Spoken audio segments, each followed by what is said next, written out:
Hi friends, ഇന്നത്തെ എൻ്റെ video കോവക്ക പറിക്കുന്നതാണ്. കോവക്ക പറിച്ച് കൊണ്ടാട്ടം ഉണ്ടാക്കുന്നതും നല്ല നാടൻ കോവക്കയാണ്. കണ്ട, അപ്പം അത് പറിക്കാം. കുറച്ചേ ആയിട്ടുള്ളൂ, പക്ഷേങ്കിൽ റെസിപ്പി നിങ്ങളെ കാണിക്കാൻ വേണ്ടിയിട്ടാണ് ഞാനിത് ആയത് അങ്ങ് പറിച്ചേക്കാമെന്ന് വിചാരിച്ചു കേട്ടോ. ഇത് ഞാൻ നാട്ടിൽ നിന്ന് കൊണ്ടുവന്നിട്ട് വെച്ചതാണ്. അപ്പോൾ നല്ല പോലെ പിടിക്കുന്ന കോവലിൻ്റെ തണ്ട് വെക്കുക. അപ്പോൾ നല്ല പോലെ കോവക്ക പിടിക്കും. ഇതാ ഇത് നോക്കിയേ, ഇത് നാടൻ, നമ്മുടെ നാടൻ കോവക്കയാണിത്. അപ്പോൾ അതിങ്ങനെ പറിക്കാം. അപ്പോൾ നമുക്ക് കൊണ്ടാട്ടം ഉണ്ടാക്കണം. കൊണ്ടാട്ടം നല്ല ടേസ്റ്റാണ്, ഇല്ലെങ്കിൽ ഇതൊക്കെ മൂത്ത് പോവും. ഇനി താഴെ ഒന്നുണ്ടായി. ഈ കോവക്കയുടെ തണ്ട് ഞാൻ നാട്ടിൽ നിന്ന് കൊണ്ടുവന്നിട്ട് ഇവിടെ കൊണ്ടുവന്ന് പിടിപ്പിച്ചതാണ്. ഈ ഗ്രോ ബാഗിലാണ് ഞാൻ നട്ടിരിക്കുന്നത്. ഇത് 25x18 ഇതിങ്ങനെ മടക്കി വെച്ചിട്ടുണ്ട്, അതുകൊണ്ട് കേട്ടോ. അപ്പം 28x15 ഇഞ്ച് ഗ്രോ ബാഗിലാണ് ഞാൻ നട്ടിരിക്കുന്നത്.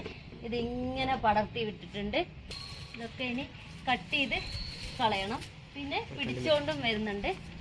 ഏകദേശം ഒരു 6 വർഷത്തോളമായി എനിക്ക് ആവശ്യത്തിനുള്ളത് കിട്ടുന്നുണ്ട്. കോവക്കയൊക്കെ ഞാൻ പറിച്ചു.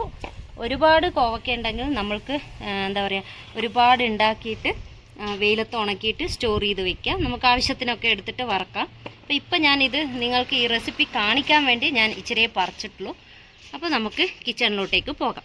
ഇത് കണ്ടോ, ഇത് കിളി ഇങ്ങനെ കൊത്തി കൊത്തി ഇങ്ങനെ പിളർന്ന് വന്നു. ഇതിൻ്റെ ഉള്ളിൽ ഇതുപോലെ നല്ല റെഡായിട്ട് വരുന്നു, ഇച്ചിരി കൂടെ വലുതായിട്ട് വരും. പക്ഷേ കിളിയൊക്കെ കൊത്തി കൊത്തിയിട്ട് ഇങ്ങനെ പൊളർന്നു വന്നിട്ടുണ്ട്. അതുകൊണ്ട് കോവക്കയുടെ കൊണ്ടാട്ടം ഉണ്ടാക്കുന്നത് എങ്ങനെയാണെന്ന് ആ റെസിപ്പി നമുക്ക് കാണാം. നാടൻ റെസിപ്പീസ് വേണമെങ്കിൽ നിഷ വൈബ്സ് ചാനൽ ഫോളോ ചെയ്യുക. ആദ്യമായിട്ട് കാണുന്നവരുണ്ടെങ്കിൽ ചാനൽ സബ്സ്ക്രൈബ് ചെയ്യുക, ലൈക്ക് ചെയ്യുക, ഹൈപ്പും കൂടി ചെയ്യുക.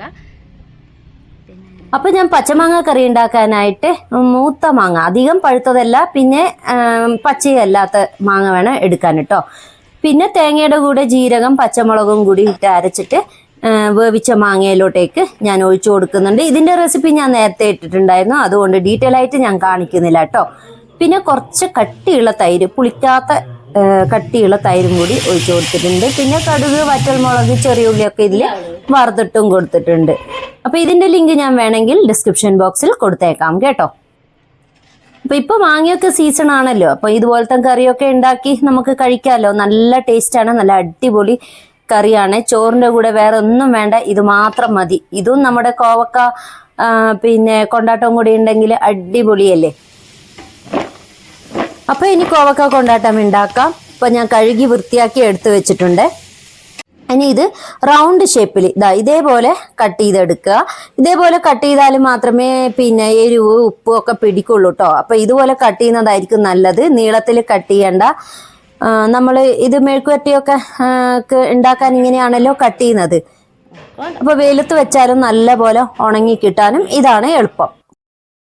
ഇത് ഇനി ഒരു ചീനച്ചട്ടിയിൽ ഇട്ടിട്ടുണ്ട് ഞാൻ.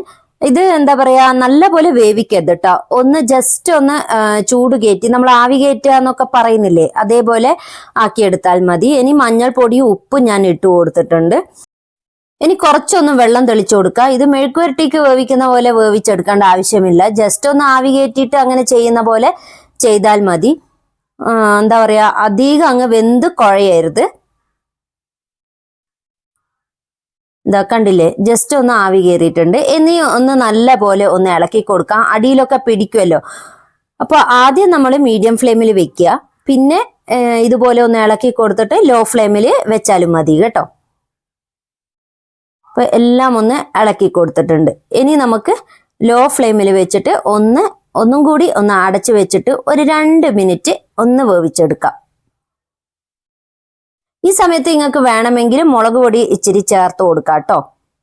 മുളക് പൊടി, കുരുമുളക് പൊടി, അതിൻ്റെ ഒക്കെ ടേസ്റ്റ് വേണമെങ്കിൽ, കൊണ്ടാട്ടം വറക്കുമ്പോൾ അതിൻ്റെ ഒക്കെ ടേസ്റ്റ് വേണമെന്നുണ്ടെങ്കിൽ ഈ സമയത്ത് ഇട്ട് കൊടുത്താൽ മതി.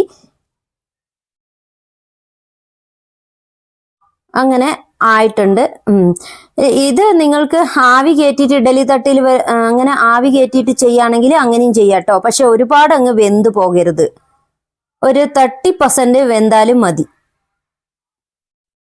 ഇനി എല്ലാം ഒന്ന് സെറ്റായി വന്നിട്ടുണ്ട്. ഇനി അത് വേറെ ഒരു പാത്രത്തിലോട്ടേക്ക് ഞാൻ മാറ്റുന്നുണ്ട് കേട്ടോ, ഒന്ന് തണുക്കട്ടെ. അടിയിൽ പിടിക്കാതെ ഒന്ന് നോക്കണം. അടിയിൽ പിടിച്ചാൽ അങ്ങ് കരിഞ്ഞു പോകും, പിന്നെ കൊണ്ടാട്ടാക്കിയിട്ട് കാര്യമില്ലല്ലോ. ഇനി ഒന്ന് തണുക്കട്ടെ, തണുക്കാൻ വെക്കാം നമുക്ക്. ഞാൻ പിന്നെ ഫാൻ കാറ്റിൽ കുറച്ച് സമയം വെച്ചിട്ട് തണുക്കാൻ വെച്ചിട്ടുണ്ടായിരുന്നു. ഈ സമയത്താണ് ഞാൻ മുളക് പൊടി ഇട്ട് കൊടുക്കുന്നത് കേട്ടോ. അപ്പൊ ഈ സമയത്ത് ആ ചൂടോടെ തന്നെ മുളക് പൊടി നമുക്ക് ഇട്ട് കൊടുക്കുവാണെങ്കിൽ ഒന്നും കൂടി ഒന്ന് പിടിക്കും, സെറ്റാകും. എന്നിട്ട് എല്ലാം ഒന്ന് നല്ല രീതിയിൽ ഇളക്കി കൊടുക്കാം. ഇനി ഞാനിത് ഫാൻ കാറ്റിൽ വെച്ചിട്ട് തണുപ്പിക്കുകയാണ്. പെട്ടെന്നൊക്കെ തണുക്കാൻ വേണ്ടിയാണ്. ഇതിൽ എങ്ങനെ ചെയ്യണം എന്നൊന്നും ഇല്ല, നിങ്ങൾക്ക് ഇഷ്ടമുള്ള രീതിയിൽ ചെയ്യാം കേട്ടോ. നമ്മൾ രാവിലെ ഇതുപോലെ വേവിച്ച് വെച്ചതിന് ശേഷം കുറച്ച് തണുത്തിട്ട് പിന്നെ വെയിലത്ത് കൊണ്ട് വെക്കുകയാണെന്നെങ്കിലും നല്ലത്. ഞാൻ ജസ്റ്റ് അങ്ങനെ ചെയ്തു എന്നേ ഉള്ളൂ.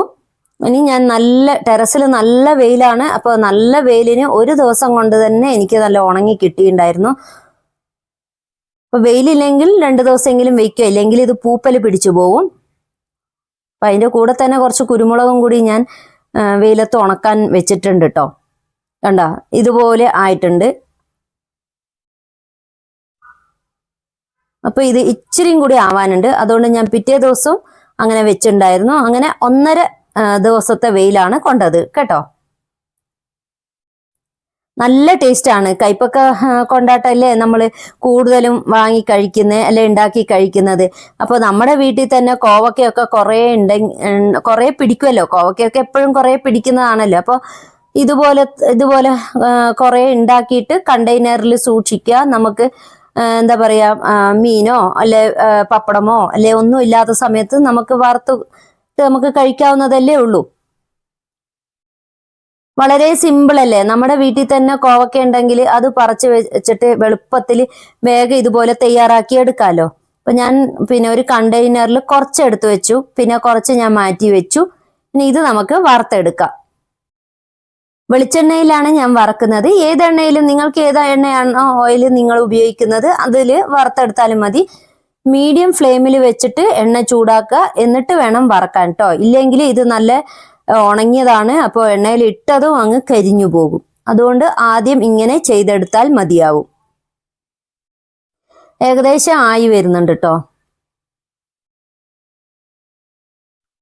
നല്ല ടേസ്റ്റ് ആണ് കേട്ടോ. കൈപ്പക്ക കൊണ്ടാട്ടത്തിനേക്കാളും ടേസ്റ്റ് കോവക്ക കൊണ്ടാട്ടത്തിനാണ്. എനിക്ക് കോവക്ക കൊണ്ടാട്ടമാണ് ഒന്നും കൂടി ഇഷ്ടമായത്. നല്ല ഒരു സൈഡ് ഡിഷാണ്. കോവക്കയൊക്കെ നമ്മുടെ വീട്ടിലുണ്ടാകുമ്പം അതിൽ ഓർഗാനിക് ആയിട്ടുള്ള വെജിറ്റബിൾ ആണല്ലോ. അപ്പൊ ഇതുപോലെ ഉണ്ടാക്കിയിട്ട് കണ്ടെയ്നറിൽ സൂക്ഷിക്കുക. പിന്നെ മോര് കറിയോ കറിയൊന്നും ഇല്ലാത്ത സമയത്ത്, അല്ലെങ്കിൽ നമ്മൾക്ക് വയ്യാത്ത സമയത്തൊക്കെ ഇതുപോലെ ഉണ്ടെങ്കിൽ വേഗം ഒന്ന് എണ്ണയിലിട്ട് വറക്കുക, കഴിക്കുക. വളരെ എളുപ്പമല്ലേ, സിമ്പിൾ അല്ലേ. കണ്ട അധികം കരിയരുത് കേട്ടോ. കരിഞ്ഞാൽ പിന്നെ അതിന്റെ ടേസ്റ്റ് പോയി. അങ്ങനെ ഞാൻ ചോറ് കഴിക്കാൻ പോവാണ്. സാമ്പാർ ഉണ്ടാക്കിയിട്ടുണ്ടായിരുന്നു, പിന്നെ ബീൻസ് തോരൻ, പിന്നെ കോവക്ക. നമ്മൾ കോവക്ക മെയിൻ താരം കോവക്ക കൊണ്ടാട്ടം കൂടി ഇട്ടിട്ട് ഞാൻ എന്നാ ഊണ് കഴിക്കട്ടെ. അപ്പൊ എല്ലാവരും ഈ റെസിപ്പി ഒന്ന് ട്രൈ ചെയ്യല്ലോ. വളരെ സിമ്പിൾ അല്ലേ. നമ്മൾ മെഴുക്കുവരട്ടിക്കൊക്കെ അരിയുന്നില്ലേ, അതേപോലെ അരിയുക. പിന്നെ ഒന്ന് ആവി കയറ്റുക, വെയിലത്തിട്ട് ഉണക്കുക. അത്രയേ ഉള്ളൂ, സിമ്പിൾ മാറ്റർ. അപ്പൊ എല്ലാവരും ട്രൈ ചെയ്ത് നോക്കുക. അപ്പൊ ഈ റെസിപ്പി നിങ്ങൾക്ക് ഇഷ്ടമായല്ലോ. ഇഷ്ടമായെങ്കിൽ ഷെയർ ചെയ്ത് കൊടുക്കുക. അപ്പൊ നെക്സ്റ്റ് വീഡിയോയുമായി കാണാം. ബൈ.